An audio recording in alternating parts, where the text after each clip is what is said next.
I had diabetes, very high diabetes, thyroid and BP. Indians are predisposed to diabetes. You must have heard the statement before. India is home to 77 million diabetics, and the number just seems to be going up. Currently, we stand in the second position in the world after China. The current lifestyle that we're living, lack of exercise, unhealthy eating habits, binge eating, late night, is causing a lot of people today to become obese. At the time of my surgery, I was 185 kgs. Presently, I am 125 kgs and I have lost 60 kgs. Before surgery, I was 111 kg, and after surgery, right now, I am 98 kg. Today, we are here to discuss the connection between obesity and diabetes and the options we have.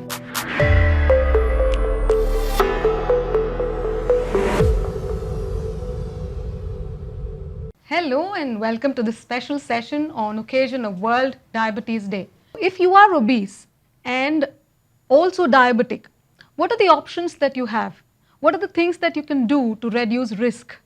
So today, to discuss this, we, along with a wonderful panel of doctors, are gathered here. We have Dr. Sharda A, and she is an endocrinologist and diabetologist associated with Manipal Hospital's Millers Road. We have Dr. Priya Chinnappa. She's also an endocrinologist and consultant diabetologist at Manipal Hospital's Millers Road. Let me introduce Dr. Moinuddin. He's a bariatric and advanced laparoscopic surgeon at Manipal Hospital's Millers Road. And joining us today, along with the health professionals, are two wonderful people. One is Ms. Merchant.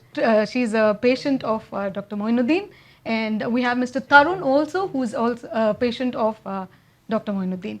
We're glad you joined us to understand the importance or the possibilities of bariatric surgery among obese diabetes patients. This session is specially curated by DH Brandspot in association with Manipal Hospital's Millers Road.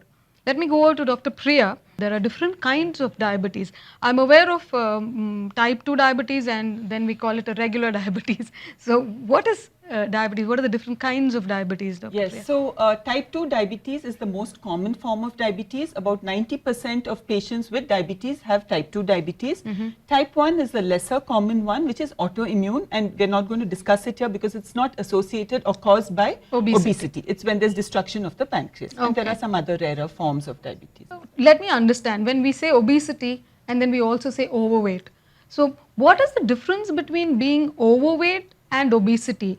So basically, obesity itself, we need to understand, is a chronic progressive condition where the energy expenditure is less than the energy intake, and that leads to lot of metabolic problems like diabetes, high blood pressure, high cholesterol, including heart disease, and sometimes a condition called sleep apnea syndrome.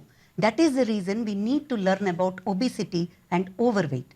Now, obesity is defined by body mass index. All over the world, if the body mass index is more than 30 kilograms per meter squared, it is called obesity. But in India, obesity is considered if you have a body mass index of more than 25.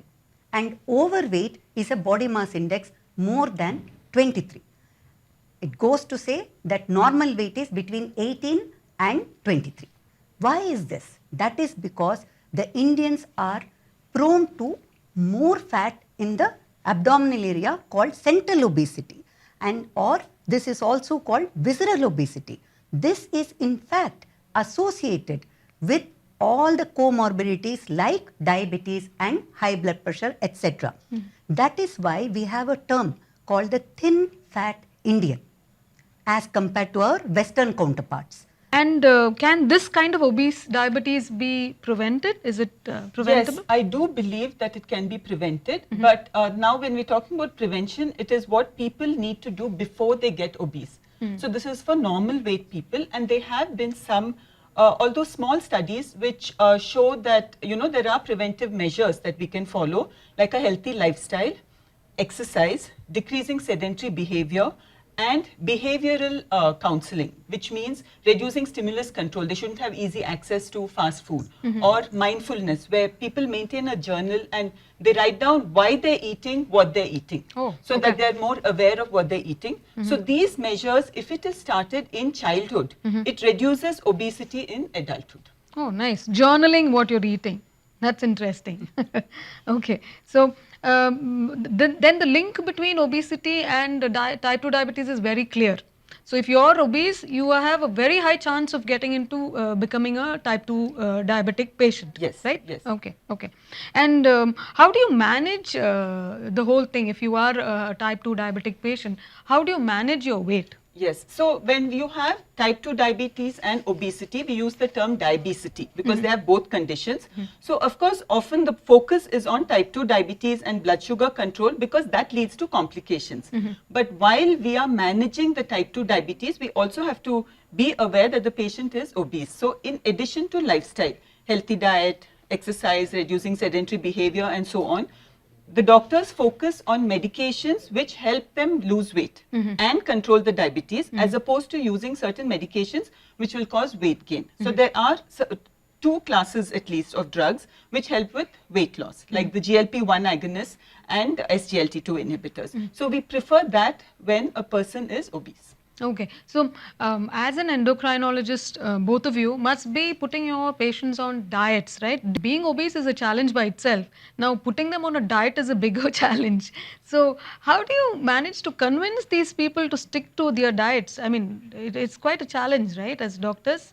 Behavior modification therapy is what is required. If you just give a diet to someone, nobody is going to follow it. Exactly. Because no one in this world will change their learned behavior from childhood. That is why Madam was referring the healthy habits start from childhood. Correct. So, to make a person change their behavior, you need to approach it in a holistic manner that is called comprehensive lifestyle intervention, not just a diet. So, we have a term called medical nutrition therapy because the food you eat is actually a treatment for your disorder. Correct. So, the patient has to understand the importance of the nutrition and eat what is healthy for them. And generally, there is no rule, but I tell patients at least 80% of the time you try to comply. It doesn't matter 20% you do garbad. Doesn't matter. Cheat eating is fine once in a while. Once in a while, 20%, and the 20% shouldn't be together. And basically, we don't say that you should do this fat diet or that commercially available diet. You see, there are a lot of commercially and fat available and fat diets which will claim that you can lose 10% of weight. Generally, it is a success with obesity treatment if you lose 5 to 7% of your body weight. What does it mean? Suppose you have an 80 kg person who is obese, has a BMI more than 25. If that person will lose 4 kgs, then it is a success story. And if they lose it in next 3 months, it is excellent. The problem, of course, is weight loss is easy initially, but quite difficult to sustain or continue to lose weight. Correct. That is the biggest challenge. Correct. So we have our whole team where we have a counselor, we have a behavioral therapist. Many of the times in the Indian setup, the doctor himself or herself has to be the behavioral therapist. We have to motivate the patient or the person to actually become different. Because one must realize lot of healthcare professionals actually believe that the poor lifestyle choices are under the voluntary control of the obese person. So there is a lot of stigmatization associated with obesity. You're right about And that. whenever they are eating food, everyone is watching them, and they will not Become say more anything. conscious. The person becomes very conscious. So we need to have not special diets, but encourage simple things like increasing the vegetable portions to improve the fiber and fullness of the stomach, encouraging more fruit servings. So whenever a patient feels like having a dessert, I will tell them, please have a fruit. If they want to have a snack between 2 meals, just have another fruit. Great. So that way they pick up 2 to 3 servings of fruit and happily they eat it. Yeah, and that sugar also kind of satiates them, I think. Yes. Yeah. What is the difference between a normal person having diabetes and an obese person having diabetes? See, when you look at diabetic patients, type 2 diabetic patients, at least 80% of them are obese. Okay. There's a very high prevalence of diabetes, of obesity in diabetic patients. Of course, there are thinner people who have diabetes because of genetics and whatever reason. They respond differently to medications. So there are certain medications that we prefer to use in the thin diabetic person as opposed to the obese diabetic person. So there but are- lifestyle is important for both. Both. Because lifestyle not only controls diabetes and maintains weight, but it has other benefits. The heart, the blood pressure and everything. kidneys, helps. everything Yeah. overall. So there are thin people who have type 2 diabetes. Have you Yes, seen a cases small like that? portion. Yeah. A small portion, Okay, yes. A okay. normal weight, thin or normal weight people with type 2 diabetes. Type 2 diabetes. Yes. And for them to control their diet will be even more difficult, right? Because they're already thin, they must be But eating still, well. they need to eat healthy. I mean, see, it's not just weight, right? They need to eat the right things to that control cause their the- diabetes. Yeah. I've heard a big term called pharmacotherapy. I want to clarify that. And what is pharmacotherapy? And what are the other treatments that you recommend for people with who are obese with type 2 diabetes? So Dr. Priya? pharmacology is anything to do with medications. Medication, So when pharmacy. you say pharmacotherapy, it is medications used to treat obesity. Okay, so we have, like we said, when talking about diabetes and obesity, we focus on the medications which will help them lose weight. There are few drugs, many of them are not available in those combinations in India, but there are few drugs that are used just for the weight. One of them inhibits the fat absorption. So if a person is having a high fat meal and they take it, the fat doesn't get absorbed and it comes out in the stools. This is So you have- part of the diabetic it's just for treatment? obese. No, it's for obese patients. Obese so that is patients. the pharmacotherapy of obesity. Okay. But pharmacotherapy of diabetes and obesity, we kind of combine both because there will be medications that we're using to treat the diabetes, and there are certain medications we use to treat the obesity. Okay. Some of them are common, Okay. and some of them are separate. Okay. So when a patient comes to you who's obese, you first recommend these things and try to bring them back to their preferred weight, Yeah, so- control their diabetes. Yeah, so medications for obesity actually come much later because first we counsel them on lifestyle, behavioral modifications, as Dr. Sharda said. Then we manage their diabetes and try to manage their weight while we are managing the diabetes. Okay, in spite of that, if they don't succeed, we might use obesity medications. And what is the normal, you must have seen now with so many years of experience, a lot of patients. What is the normal age group in Indians, where they become diabetic, type 2 diabetes, I mean? Is there any specific age group that they come with? It is a continuum, and now we are seeing younger and younger people, even children with type 2 diabetes, again because of the Eating sedentary habits. lifestyle, eating habits, and this pandemic has actually made it worse, especially among children because they're not going to school, they're not playing outside, Inactive, they've physically been at inactive. home. Right. Physically So inactive. obesity and type 2 diabetes starts increasing. Increasing. So that means we are in for a big challenge if we don't change our lifestyle and eating habits. So in spite of, my next question goes to Dr. Sharda. In spite of all the various things that, we do now, you start with lifestyle changes, you try to help them to, exercise, you give them guidelines on that, then you try the medications on them. Now, if none of this works, what then? What is your next advice? It's quite simple. So first we have to try optimal treatment with lifestyle interventions and medications. So diet we have discussed, but the exercise people should remember has a modest effect on the weight. So what exercise does is, if we reduce the calorie intake, that means we reduce what we eat, especially the fat and the carbohydrate, definitely we will lose weight. Exercise has an effect in maintaining the weight loss. Definitely it has an effect on the high cholesterol, high triglyceride levels, etc. So despite all this, modest effect on the weight loss. So if you reduce the calorie intake, the weight comes down. You combine the exercise, you get good health, reduced cardiovascular benefit, and also you get a modest weight loss. And if we still are not able to achieve the 5% weight loss, which is the target, we add the pharmacotherapy, like you can add GLP-1 analogs. They are injectable now. Quickly, in the next 3-4 months, they will come as oral also. They are used in a certain dose even for obese patients without diabetes. Okay. And then, if still we are not achieving the 5% weight loss, we definitely need to consider other options. Okay. So And that will be definitely surgical. And that is called bariatric surgery. Baros means weight. in Greek. It's a Greek word. Iatrikos means medicine. So bariatric surgery is a term coined for metabolic surgery. So the beauty of this is you achieve excellent, sustainable, long-term weight loss. And this definitely resolves the comorbid conditions we have been discussing till now, like type 2 diabetes, high blood pressure, sleep apnea, where a patient is snoring in the night and is very drowsy during the daytime, is not able to perform their activities, unable to concentrate and do things properly. That is called a sleep apnea syndrome in a simple manner, that is diagnosed by doing a sleep study. So all these things improve very well if a person with obesity and any of these conditions undergoes a bariatric surgery. Now, the indication for bariatric surgery is based on body mass index. In India, if it is more than 35, they are a candidate for bariatric surgery, even if they don't have diabetes or blood pressure or other things like sleep apnea or symptomatic osteoarthritis, knee pain, which is higher in people who are obese.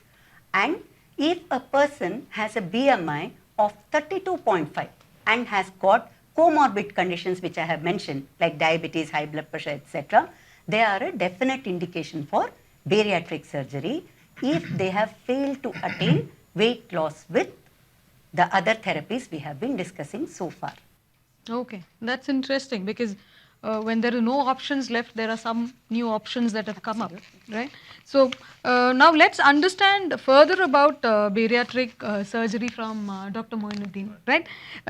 Doctor, now we heard from Dr. Sharda that when everything comes to an end, in the sense there is, they've tried lifestyle modifications, they've tried exercise, they've changed their diet, they've also gone on a medication, the pharmacotherapy part is also done.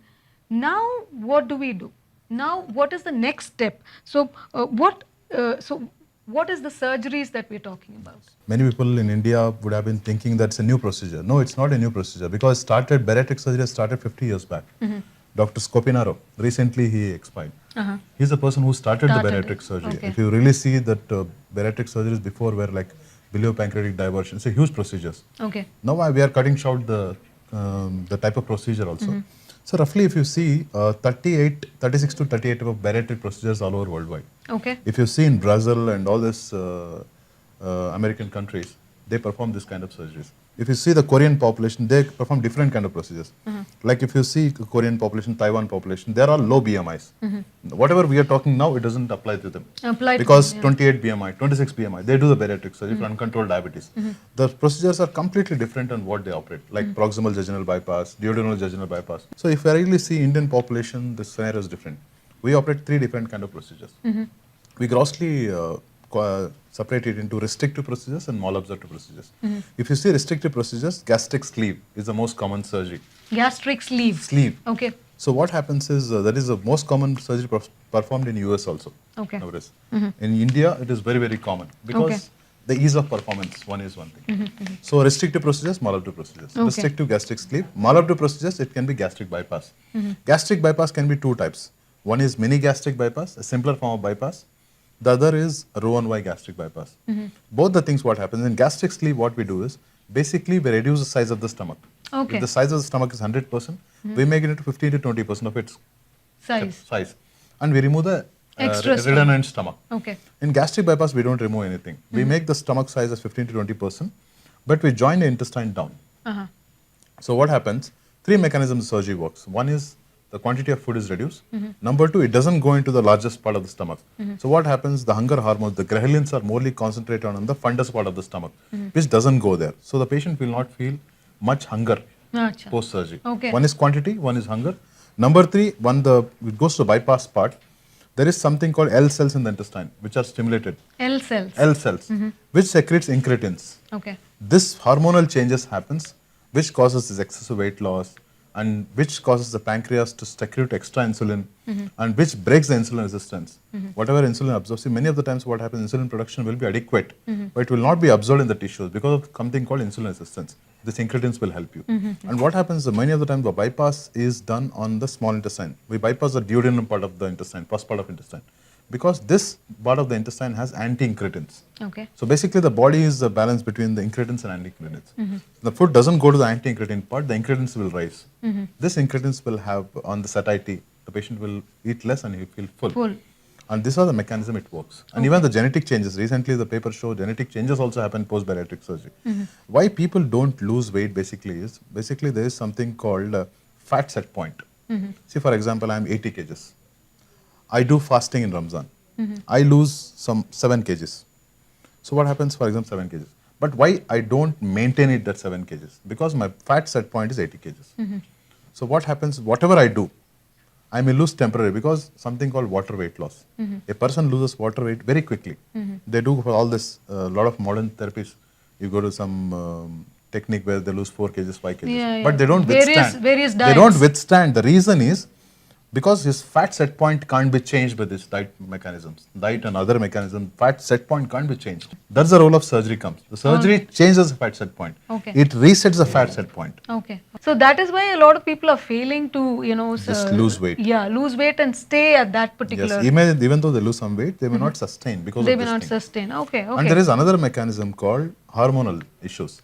For example, I'm talking about the fat set point of the normal people. Okay. Some patients may not lose at all, not even 1 kg, because hormonal changes. You see the hypothyroid status.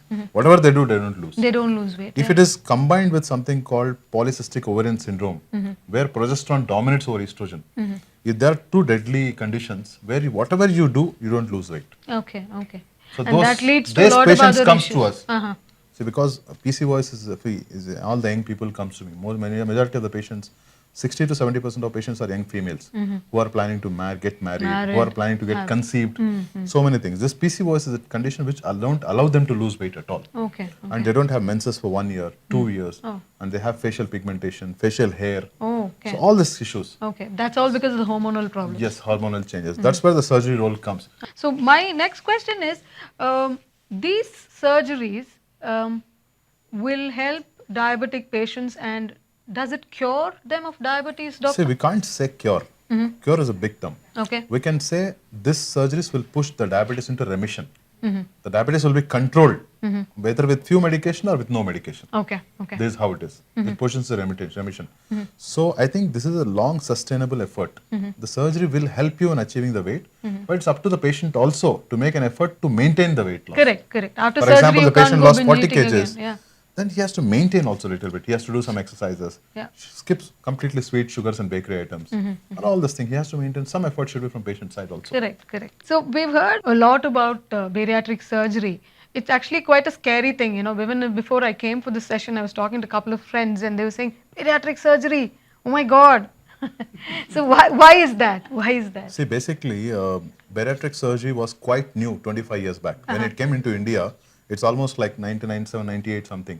They started doing bariatric procedure. Even if you see the simple surgery called gallbladder removal, it's a very simple surgery.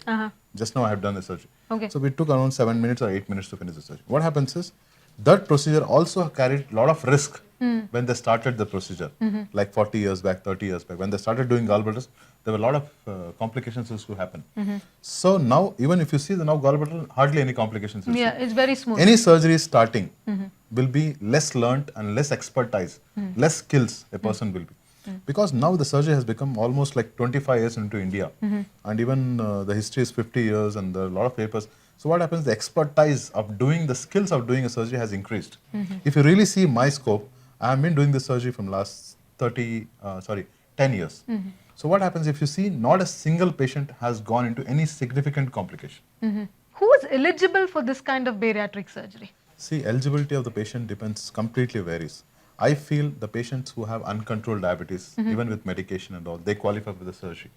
The patients who have uncontrolled hypertension, blood pressure, like for example, yesterday's case, I'll tell you, he was on 4 antihypertensives, but his BP is blood not. pressure was 200 by 120. Oh my God. So those patients, what are the options? You can't keep on increasing the medication, right? Medication. There will be some limit. Right. So I have done the surgery. I'm sure he will be come out of the medication soon. Oh, good. So even other issues, health issues. So what is the most common kind of bariatric procedures, doctor? There are various procedures. What are the 3 common type of ones? surgeries which I am sorry. Okay. Gastric sleeve, mini gastric bypass, and Roux-en-Y gastric bypass. Okay, these are the three ones. Three commonly done procedures. And what are they done for, these three? Say the gastric sleeve is a restrictive procedure. For example, a young patient walks into it. They are looking at the simple weight loss. They don't have much comorbidities. So we do a gastric sleeve. Okay. So if you see the gastric bypass, the patient's also looking the metabolic resolution. We call it as metabolic surgery. Basically, we are correcting the metabolism of the patient. That is the result. It's called metabolic surgery. So there's I no- consider gastric bypasses are metabolic procedures. Okay. Because these procedures help in diabetic remission, control of the blood pressure, control of hypothyroid may not be completely out of the medication, but it controls the hypothyroid, not increasing. Even sleep apnea, completely sleep apnea. Obstructive sleep apnea goes away.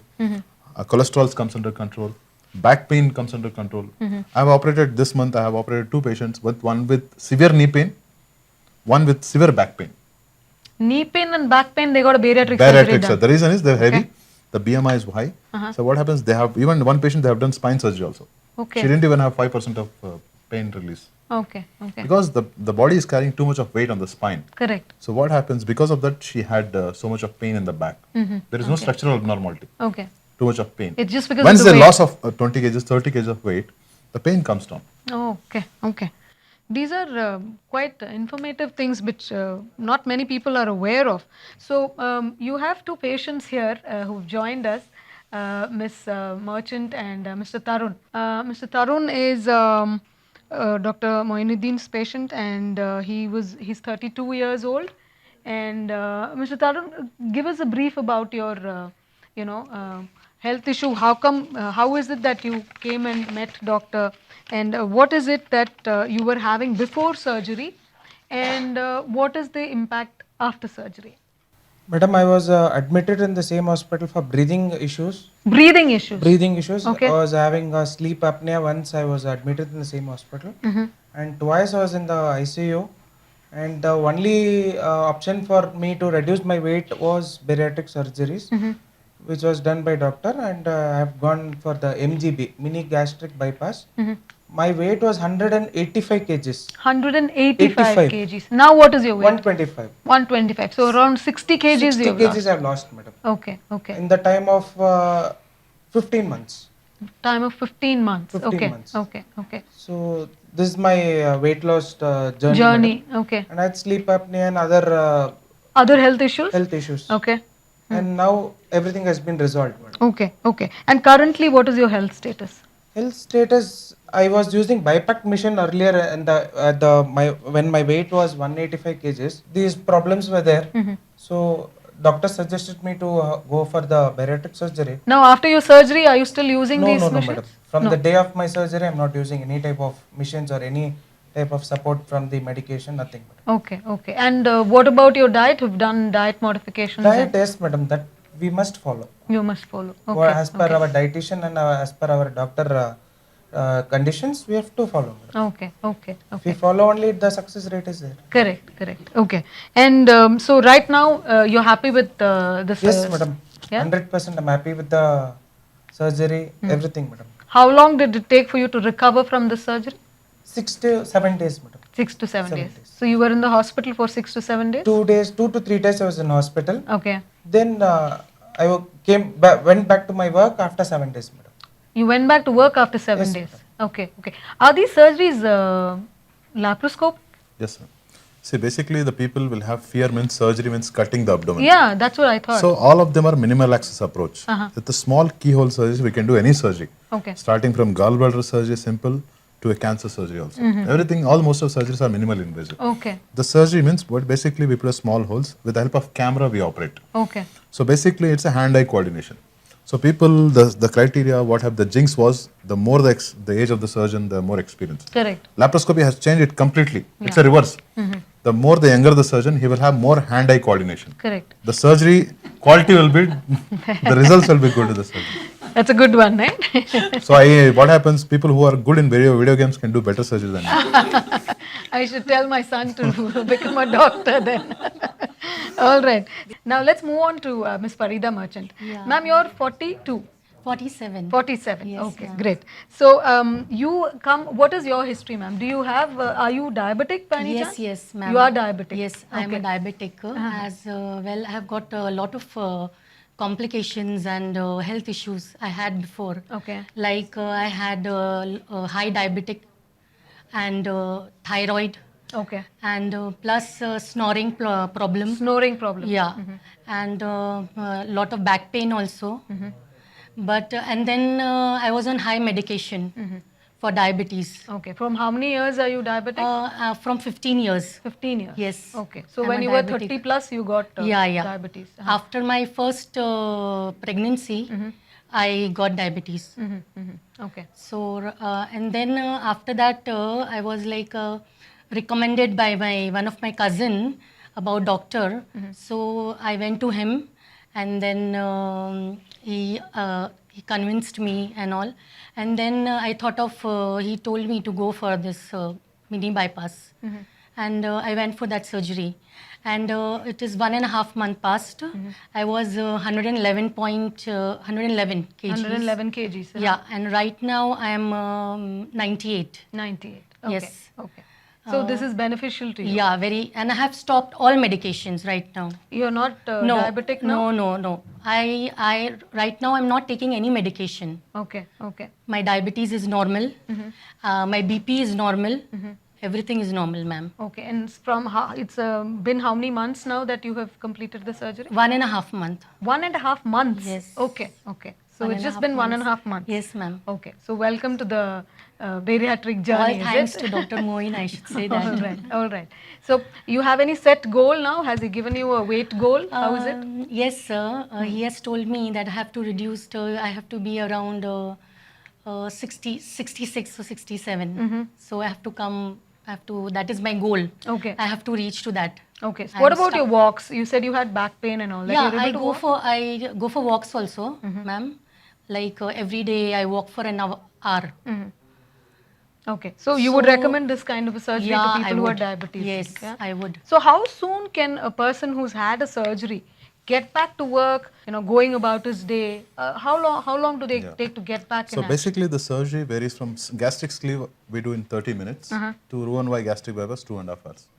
So mini gastric will be 1 to 1.5 hours. So basically, the surgery is a very small component of the whole program. It's just few hours job. Okay. People think surgery is everything. No, surgery is just a part of the job. Okay. So what happens before surgery, as Dr. Sharda madam said, psychological evaluation has to be done. Okay. Because if the patient has to be psychologically motivated to do the surgery, and post surgery the quantity of food is going to reduce. He is supposed to accept that That he needs he to will eat be only eating so less. much. Number one point. Number two is post bariatric surgery. What happens? Most of the hospital stays one night before admission. The next day discharge. Discharge. Okay. How before we used to keep 2 days. Now it is 2 nights specifically. 2 nights. 2 nights because one night before admission because for the evaluation, for all the tests, anesthesia evaluation, Observation endocrine and all, evaluation and all. The next day we do the surgery, and post surgery 2 hours after surgery, it's a very much protocol. We will make them walk. Okay. There is no bed rest. Okay. So every 1 hour they have to walk. There are 2 advantages. One advantage is the blood circulation to the organs will be more better, and number 2 is there is no chance of DVT at all, deep vein thrombosis. Even though we cover it with Clexane and blood thinners along with it, but to be very frank, in 10 years I have not seen a patient going with single patient, not even a 200 kg or 180 patient, going with pulmonary embolism or complications at all with DVT. So because of early mobilization, Okay. this has been nice. And the next day the patient can be discharged. Maybe hardly the patient can stay in 2 to 3 days at home. They can resume their walk back. Oh, okay. Yes. Okay. That's what Deepak Tarun also did. Yeah. Even though he's 185, even though he was in ICU, even though he has so many issues, he resumed within 1 week. 1 week. Okay. It's So, a new life for him. new life. for Yes. him. Yeah. Earlier Because- I used to only go by way of lifts. Now I come only staircase. Okay. Okay. From the day my surgery was done, I use only staircase. Good. I don't That's use lift at interesting. all. You're saving a lot of money by saving hospitalization. And dress, madam. Main thing, the dress. Clothes. Now I'm clothes. Now I'm getting ready-made dress, clothes. Earlier you used to get it Only stitched. stitched by a tailor where no options of color combinations or anything. No choice. No choice. Yeah. Yeah. The And fun, we have to pay more for the plus sizes. Yeah. Yeah. Now it is getting in a normal. Normal size. Normal he said one thing. Ah. What is your goal? I asked. To get married, sir. So he got married. So congratulations on that. Okay, okay. So what are the long-term outcomes, doctor, of these kind of surgeries? See, ma'am, just what I was telling.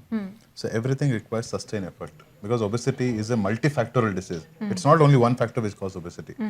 So sustained efforts means patients should avoid sweets, sugars, and bakery items. Even there's a biscuit, you should avoid it.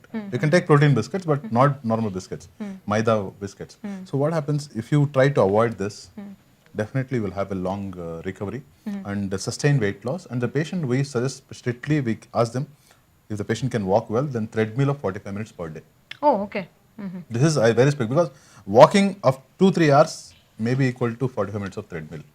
This continuous walk will stimulate the metabolism. Dr. Sharda and Dr. Priya, you've had cases of obese people who have got their bariatric surgeries and they still consult with you and you handle them. Have you had any experiences like that? Yeah. So post bariatric surgery, you know, because of the restriction or the malabsorption, they need to be followed because they need to be on supplements because, you know, part of the intestine and the stomach and all are bypassed. So they have certain, all the nutrients are not absorbed. So Okay. they need to be on supplements, vitamin D, B12, all those things. And we need to follow them to make sure that they're compliant with their diet, exercise, and that they're continuing to lose weight. And we need to monitor them metabolically, their cholesterol levels, sugar levels. Because if they don't follow everything, their diet, exercise, and all that, things can start to go up again. So it is a lifelong process. So if once they undergo a surgery, it doesn't stop with that. They can't just say that, okay, I'm done with surgery, I've lost weight, that's it. Yes. They can't do No, that. they cannot They do need to that. come back for evaluation and continuous Periodic follow-up. Yeah. evaluations and continuous follow-up. Even if lifelong. their sugars, even if they are not diabetic anymore? We need to follow for other things like Okay. nutritional deficiencies. We need to make sure they're taking their supplements. See, if we don't follow, it's patient behavior, right? People fall off Tend the to bandwagon back. and they tend to, you know, stop things. So they need to be followed because sometimes if they stop all those things, we see complications later. Okay. So complying with their instructions, what the surgeon gives them, is very important. Okay, okay. So we understand today that for people who are obese and having type 2 diabetes, one of the options they are left after doing the entire process of changing their food pattern, trying the medication, today successfully, Ms. Merchant, there is a case where people are coming out of diabetes with bariatric surgery. That's interesting. Doctor, when a patient comes back to you with weight gain after a bariatric surgery, what do you do then? See, basically, as we rightly say, since the first consultation to discharge to follow-ups and everything, we're very clear. If you are in touch with me, there will be no second surgery for you. Okay. So there is a word called sleep and leave. People do sleep and leave. They don't follow up. Okay. So this is what happens when the person travels to the other country or other state, other city to get operated. They don't get good follow-ups. Because they can't keep follow up. going back there. So you have to select a surgeon in your vicinity. Means not only in the area, in the city. Yeah. So what happens if you are in touch with me, I'll make sure that they don't gain much weight. Okay, okay. So there are not been any cases where they've come back to you with a relapse. Very few, very few. For example, the patient is having gross eating habits, faulty eating habits. Like for example, even though we ask them to stop sweets and sugars, they still Craving binge it. is there, sugar craving is. So what happens? They eat like pastries. They drink a lot of alcohol, beer. So what happens? Those patients, maybe what happens in gastric sleep, 1 in 10 may come back. So if you see bypasses, hardly I see any patients coming back. So they can. For that issue, we have a WhatsApp group. Okay. In that group, I think all these patients are there. Maybe around 180, 190 patients are there in the group. Okay. So whatever possible, I added. So I'm there in the group, dietitian is there in the group. So any doubt what they had, they need not come for consultation at all. Oh, good. They add in the group, we request, we answer them then and there. So they ask their questions. So in that way, I'm keeping a tight control on all these 180, 190 patients, whatever. In Bangalore, whatever I have, 190, I keep a tight control. I know what is happening with them. That's interesting, and that's quite being And quite once in a while we do responsible support also, group yeah. meetings. Yeah, yeah. So last You time, have support group meetings, yes, is it? Okay. last time we did it in JP Fortune. So what do you do in these meetings? So basically, support group meetings, we educate them how to maintain the weight. Okay. That's how it is. Okay. So in this support group that you have also people who have had diabetes and had Yes, surgeries all the patients. Like last minute, we had 100 patients around. And different patients have different requirements. As I Okay. said, even for knee pain we operate. Means just understand how it is. Yeah. Okay. So it is. As a closing statement, just one closing statement I take from all the three doctors. Dr. Sharda, any closing statements about diabetes and bariatric surgery? Yeah, bariatric surgery is definitely a good option, but the patient should be evaluated by the endocrinologist for other disorders like hypothyroidism, hypercortisolism. So we have set of tests we should do prior to referring them to the bariatric surgeon. Okay. Not only it checks the causes of obesity, because certain psychiatric medications, depression medications can increase the weight. Certain diabetic medication, which Dr. Priya has told, also can increase the weight. So we need to look at medications which are the patient is taking, which can increase the weight.